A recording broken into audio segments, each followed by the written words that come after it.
Could it be the work of guardian angels? ABC's Jay Shadler discovers some very surprising answers. The biggest skeptic in the world, because I would see the guardian angel with you. Have you ever wondered if guardian angels truly exist? Can divine intervention be captured on camera? What if we told you that in this exclusive compilation, we've assembled the most compelling evidence ever recorded? You see, in a world where the unexplained often lingers just beyond our grasp, these stories challenge our perceptions and ignite our deepest curiosities. So, prepare to witness the unexplainable as we unravel the mysteries of 15 extraordinary guardian angel experiences, all captured on camera. Number 15. Unraveling the Mall Angel Mystery.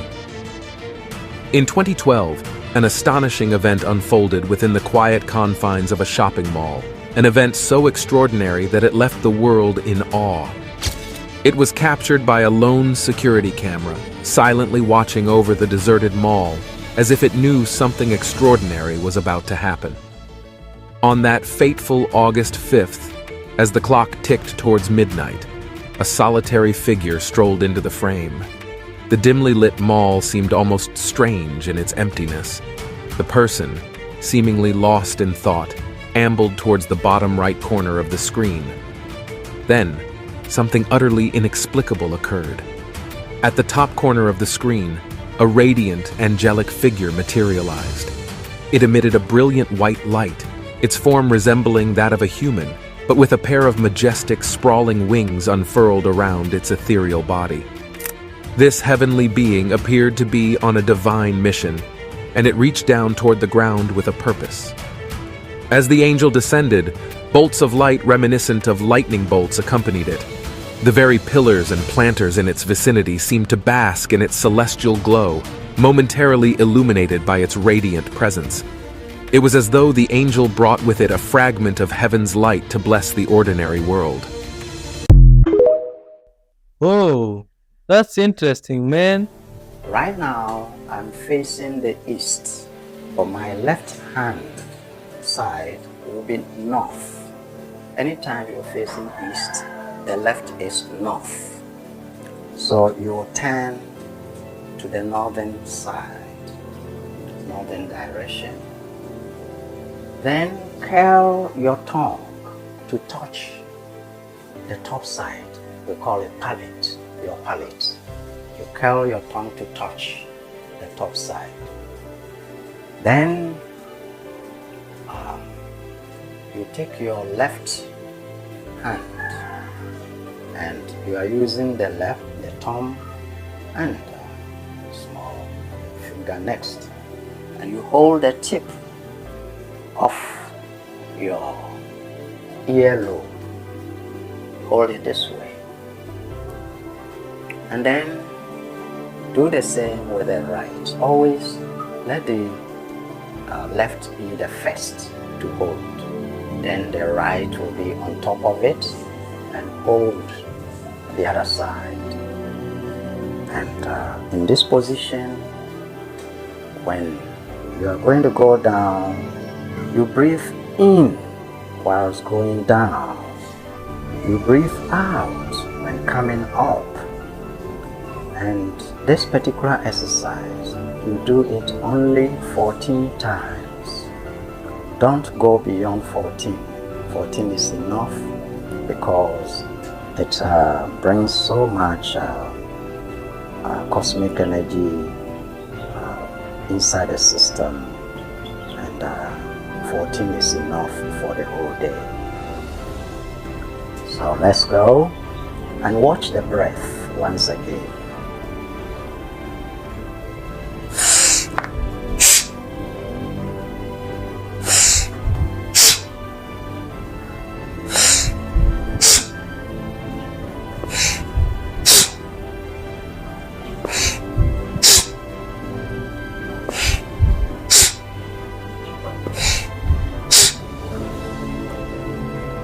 I did 7. You do 12, like 14. You do 14 times. So I did 7 as example for you, and that will boost your brain function. It will charge the brain cells, they will have life force and they will function at their best.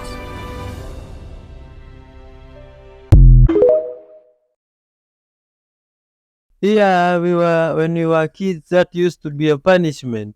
When you did something bad, I didn't know our parents had this type of knowledge, or they didn't know it was just God's work and they were guessing the right thing. Oh my God, that could be nature talking to them. Who knows? Just keep watching.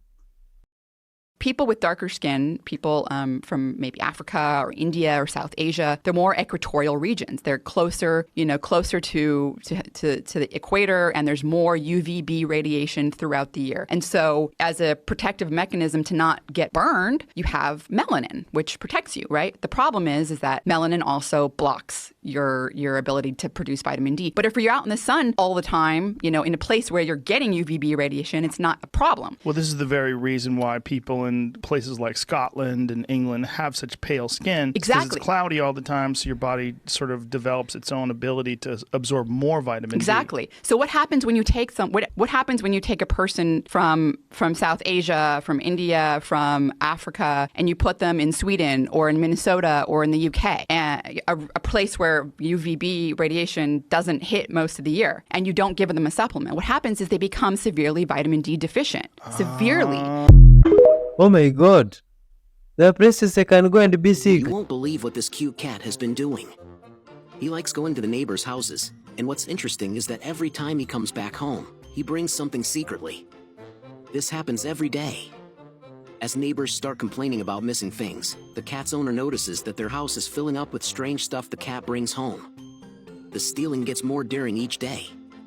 Let's see what he got. A bikini. He brought it in 2 separate days. Really nice women's shapewear. The cat brings back so many things that the owner has to wash them and put them in a basket outside for people to take back. She also feels embarrassed and has to write many sorry notes. Surprisingly, no one dislikes the cat. In fact, everyone loves him and even makes a special t-shirt with his picture to raise funds for the community. If you find this burglar adorable, subscribe.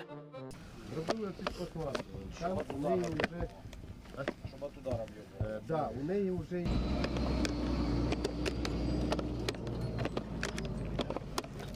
Давайте я тут по траві буду ходити.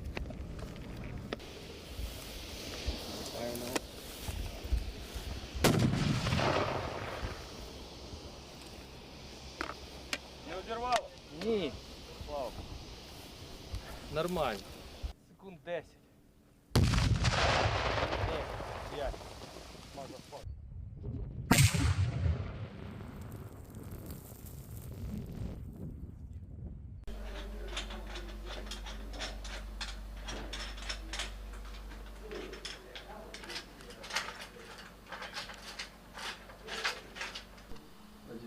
Что тоже посмотрелся вроде как, и вот так вот. А это заряды подкладывать тоже сапером, да? Не подкладывать, а забирать.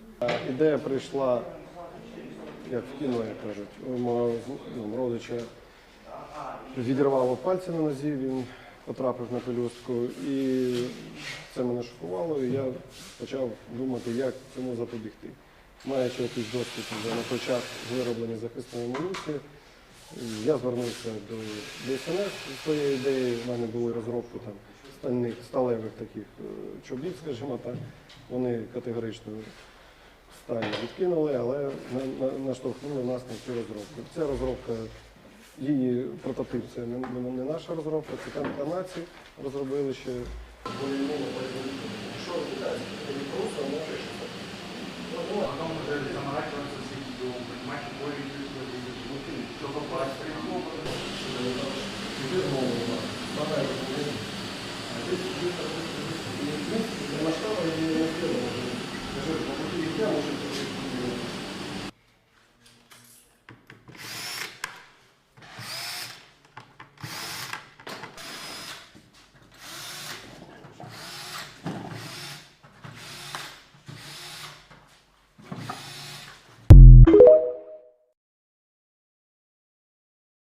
My dad just showed me that you can't put your middle finger through this hole. Do it and try. If you've undergone a spiritual awakening, there's a question that no doubt you have asked. It's a big one. It's a courageous question, because to ask this question means that you will keep being called by it until you find the answer. It's going to keep nagging at you. You won't be able to unthink the things that you thought that got you there in the first place, and you won't be able to let it go until you've truly discovered the answer. My name is Kerry Kay. I spent a lot of time in my very early formative years being very, very sick, and as a result, that led me to a lot of time on the brink of death. I spent many years there, in fact, and in spending many years there, it gave me access to perpetual near-death experiences, except life became the anomaly. You know how for a lot of people, the near-death experience is the anomaly. It's like, wow, that's something that occurred that doesn't normally happen. In my case, being well and alive, that was the rarity. That didn't normally happen. I had become accustomed to spending a lot of time outside of the matrix, beyond the veil, in the oneness and the totality of what I call the God mind. That is a state of pre-consciousness and pure consciousness, wherein you're not operating as the individual, but rather as that collective, unified God mind. That is where I'm coming from when I answer this question, okay? Here's the question. Whew, long preamble into it. Even after an awakening, so spiritual awakening or a breakthrough, it doesn't stop there. I'm sure you felt that before as well, how everything keeps going over and over again. And we can even look at reincarnation. It's the same concept, not just in your now life, but life in general seems to be this repetitive over and over again cycle. And this person's asking, what the hell is that all about? What's the point? If we all originated at source, then why didn't we just stay there? Why are we working so hard to get back there? What were we thinking? Why did we leave in the first place? It's a great question, right? The reason why, I'm going to give you a very crazy analogy, right? The analogy is a chocolate cake. Yeah. Let's compare God to a chocolate cake, shall we? I think it's a great analogy, albeit a bit of a humorous one. Imagine that there was the most perfect chocolate cake that ever there was. You couldn't ever make a chocolate cake more perfect, but you really wanted to. So you broke down all of the individual ingredients of that chocolate cake, and you got the eggs to be the best eggs that ever they could, and the best flour and the best milk and the best whatever it is that you're baking with. Imagine that God, source, creator consciousness exists in a state of absolute perfection, just like the most perfect chocolate cake. Can't get any better. God is the is, was, and always will be. My kids tried to trick me with this question. They thought that they were going to. They said, Mom, who created God? You know, God created us, God created the world, but who created God? That's not a trick question. And if you've ever been asked it, and if you have children, you probably have been asked it, no one created God. God exists outside of creation. So what creation is God's answer to how do I become more when I am already everything. So if you are already perfect, how do you become more? How do you elevate? How do you expand? How do you grow? You don't, unless you're a supreme genius that could come up with a plan like this. And God's plan was, I'll break myself up into my raw ingredients, so to speak, and then allow the individuated forms, that's you and me, to go into a amnesia, a forgetfulness of who they are as the totality. Because if we could remember who we were as the totality, the game is up, the jig is up, and there's no point playing. So we had to come into the forgetfulness. Now there are many matrices, meaning many worlds of creation. Some of them are like our one, complete forgetfulness. But this is not the norm. We don't normally go into environments like this.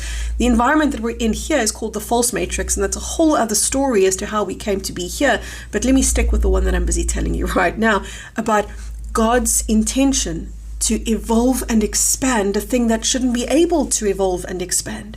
If you and I, as the individual components, return to the totality of who we are, whilst in the individuated form, and all of those individuated forms return, then the source that we return to becomes more. Ta-da! There's the growth. There's the impossible expansion. That's why we did this. We did this to do the impossible. And creation, remember that you're an infinite thing.